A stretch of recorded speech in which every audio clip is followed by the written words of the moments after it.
Welcome back to our special coverage here on the Fox Business Network. The Federal Reserve and no rate increase. The Fed today voted 9-1 to leave interest rates unchanged. They talked about the concerns over the global economic slowdown, low inflation, and recent volatility in the markets. We bring in Brian Westbury, First Trust Advisors Chief Economist, and Russ Koesterich, BlackRock Chief Investment Strategist, along with Gene Sperling, a former director of the National Economic Council and National Economic Advisor under both Presidents Clinton and Obama. Gentlemen, it's wonderful to have you on the program. And Gene Sperling, let me kick this off with you. Get your take on what we saw today.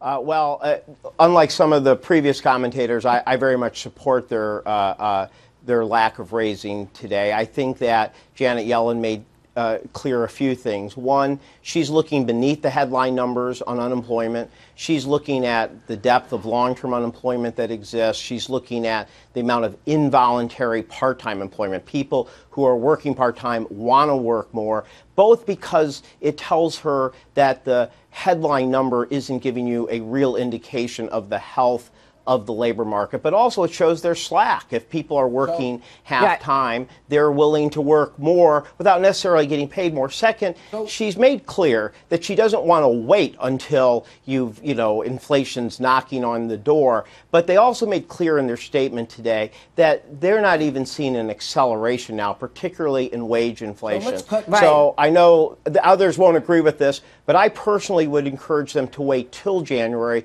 Don't take a chance of hurting the Christmas shopping season. Wait till you can get that data. Wow. Be able to collect enough so that you could move with more confidence. And note that there were 4 FOMC members that I think joined that view, which I expressed in a piece I wrote in Politico last week. So that may have been more of an outlier view when I wrote it, but I think you've now got a substantial amount of the FOMC that is willing to wait until January, because I think the risks of a hawkish mistake simply outweigh the dangers of the risk of the dovish mistake. Charlie Gasparino. Mr. Sperling, when I kind of unpack some of the things you're saying, what you're telling me is that, and I'm not saying I agree with this, but it sounds like you're saying that Obamanomics continues to fail the average American. I mean, you're saying that wage growth isn't good enough. You're saying U6 unemployment shows that the labor participation is weak. That really what we have after your old boss has been in office almost 8 years. We have a lousy economy. So, Charlie, it'd be really nice to be able to come on and just do a conversation about what's happening in the labor market without turning it into a political attack. Sorry. But the fact is that you've seen, but then you got to do both sides of the coin. I'm giving you we're asking you. You inherited, just a second, you inherited the worst labor market economy that you've seen since the Great Depression. Things have gotten dramatically better. So let's take the number I mentioned, involuntary part-time employment. It was as high as over 9 million. It's at 6.5 million. So what I'm saying is things have gotten dramatically better. Okay, so then why are we at 0% interest rates? They're necessarily. But then why would you support? Because we are healing. We are healing from the worst labor market scars since the Great Depression. Can I just make this one point? That's what the president inherited. Right. And what's happened to the central banks is that they've had to step in for the failure of fiscal policy. So Janet Yellen would probably prefer that there had been more efforts to increase demand, so there wouldn't be so much. And so would Bernanke. I get that the Federal Reserve has to be the savior of last resort. If they're so good, why are we at 0? You're telling me if all the things that you said were good just 5 seconds ago does not equate 0 interest rates by any historical measure. And by the way, I'm not an economist. I'm just a simple country reporter. But based on history, it doesn't compute.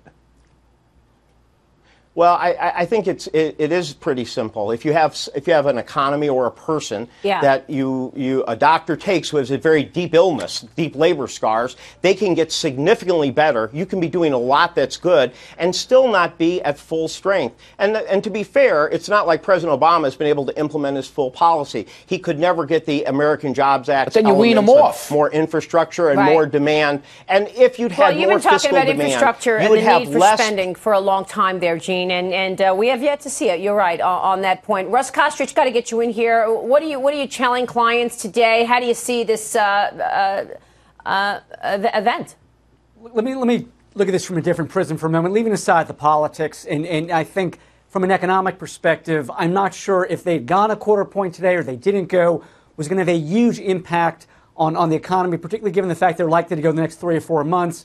From my perspective for investors, look, everyone's been fixated on the Fed, but the reality is if you look at what's been driving recent volatility, most of it has been from outside of the United States. There are concerns about China. There are concerns about valuation, both on the equity side and the credit side. And I think what's going to happen over the next several months is that investors are going to move a little bit away from this debate. Yeah. And the focus is going to shift towards what's happening in China and the next several economic reports. It's going to shift to third quarter earnings. And I would make the statement that I think what happens in the third quarter earnings season is probably likely to have a much larger impact on where equities end the year than if the Fed goes in October or December. Okay, but you know what, Russ, we know what to expect so far. The estimates call for earnings to be down in the third quarter. And we know what we just came off of. In the second quarter, corporate earnings were up 0.04%. We're talking no growth, Russ. We are talking no growth, and this is part of the problem. This is, Maria, one of the reasons, as you know, why we've been talking about raising the allocation to equities outside of the United States, in places like Europe, in places like Japan, where monetary policy is likely to remain supportive. You've got the tailwind of weak currencies. Right. And unlike in the United States, you've got some potential for profit expansion, which is going to be very difficult to come by in the U.S., given all of the headwinds that we know about. Gene Sperling, this rest of the year, you were very specific in terms of the Fed should wait for January. You want to get through the holiday spending. What kind of a Christmas are you expecting, Gene? I mean, we've been talking ad nauseum about oil prices coming down and expected to empower the consumer to start spending. Is that going to happen, you think? Or are we in a place right now where we just need to unwind what has been really a tough global story? Well, I think it's been an interesting year.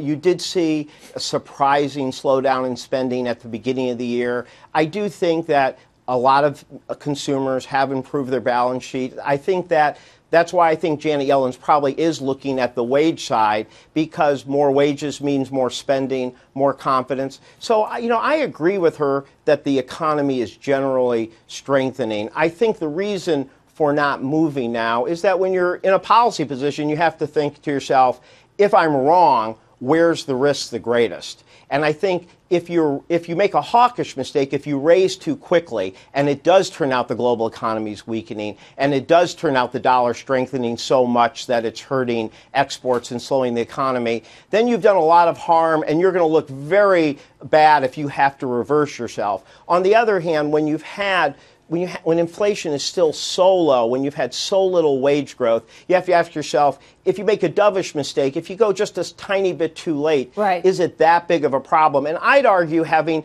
a tiny bit over 2%, as Janet Yellen said, 2% isn't necessarily a ceiling. Right. It may not be the worst thing in the world. In fact, it may encourage some people to get back in the labor force. It may encourage some employers to give some more people a chance who've been out of the labor force. Yeah, we'll see about that. I mean, they're talking about part-time employment certainly going into the holidays. Gene Sperling, a pleasure. Please come back soon. Russ Koesterich, same to you. We will see you both soon. Brian Westbury, you're coming up after the break.